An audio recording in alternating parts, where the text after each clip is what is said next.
Hello and welcome to some more Star Citizen news, going over a summary of what's happened over the last week or so and where we are with Star Citizen Alpha 3.17, because it's not out to live yet, it's still in open PTU. It's got some major issues currently. From the Star Citizen newsletter, Alpha 3.17 is approaching. Thanks to the community's hard work in the public test universe, PTU, we are quickly approaching the live release of Alpha 3.17, fueling fortunes. Stay tuned, as you'll soon be able to experience ship-to-ship refueling, mining gadgets, the MISC Hull A, and more on the open public servers. Not to mention the coffee vendor and a river on Microtech and a load of other cool stuff. Lots of looting, lots of cool lootings.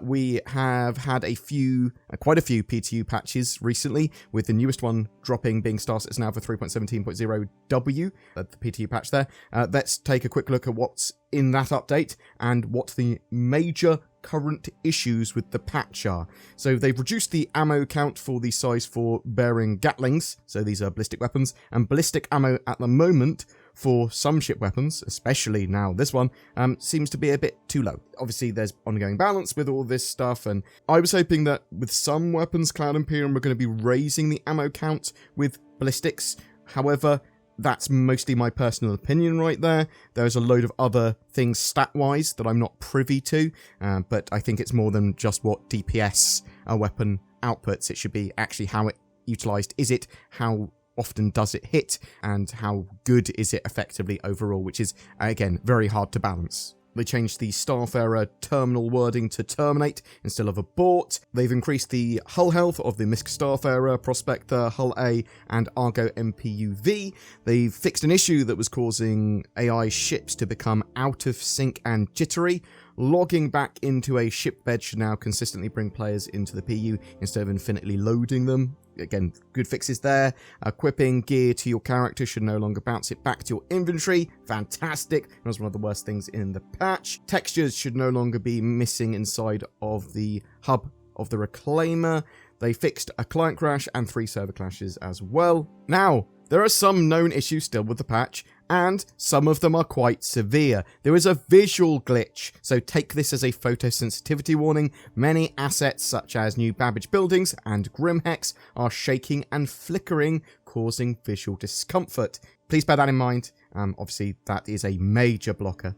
The extraction laser still picks up too many shards sometimes, and it can throw all the shards around when it's trying to pick up a load of minerals, whatever. We're still apparently going to have components that we can buy directly into ship storage, but that's going to be coming later in the PTU.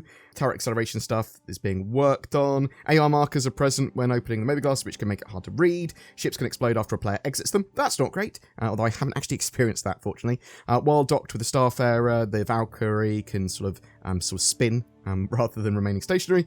Ship retrieval can time out and place a ship in a claim state. Not great. Equipment loadout can get stuck and remains highlighted grey. Items do not immediately transfer from loot crates to personal inventory. However, that seems to be working a lot better now.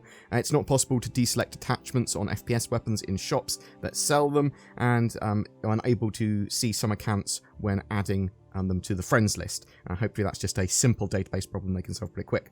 But it looks like we're going to have to wait until next week at some point for a live build, as there's, in my opinion, no way they can push a live build with some of these issues, and they need to be sorted, especially that visual glitch. However, they've made good progress with the other major blockers, which is good to know. There are still inventory and persistence issues for looted items, though. We need a load of fixes, but the most important one, getting the visual glitch sorted, get the patches ironed out as possible, then they can go live next week. That is the current expectation, at least from me. So what else do we have in the news? The MISC Expanse mobile refinery ship is still on concept sale. I don't know when it's actually going to be finishing on concept sale. We don't have any dates for when the ship's actually going to be in-game, but I am expecting it to see a lot of work in 2023, most likely as they expand out the refining gameplay and probably salvage at the same time. They sort of want all these sort of economy-based jobs starting to be built out. The spring merch sale is also still on the RSI website. You can get sort of up to 65% off some items. Cloud Imperium talked a lot about their Gen 12 renderer and Vulkan updates this week, and these are coming over the next sort of few patches, the next few major patches anyway. It sounds like we're getting some more major updates and performance boons actually in our hands with these, potentially towards the end of the year. And one of the devs that's working on this stuff said that once Vulkan is in, that he would start working on VR integration, even if it was just in his spare time. I think a lot of people are excited to have VR in Star Citizen. I don't think it's that important, to be honest, and I'm a big VR advocate. I sort of just want Star Citizen to be built out. I'm much more interested in playing it in a sort of desktop standard gaming way. I mean, yeah, I will play it in VR. I'm quite excited for Squadron 42 to eventually be fully VR integrated, be natively supported by next-gen VR potentially when the game's actually done. I think it's a cool extra rather than something that's going to make the experience. The sneak peek this week is of an FPS weapon that's currently in development. We know that Cloud Imperium are going to start to be sort of building out some more interesting and unique FPS weapons soon too, as they sort of have a nice set of more standard ones, and they said, yeah, we've got some cool ideas going on and some interesting new damage types and stuff that we will be doing in the future, so I am looking forward to that.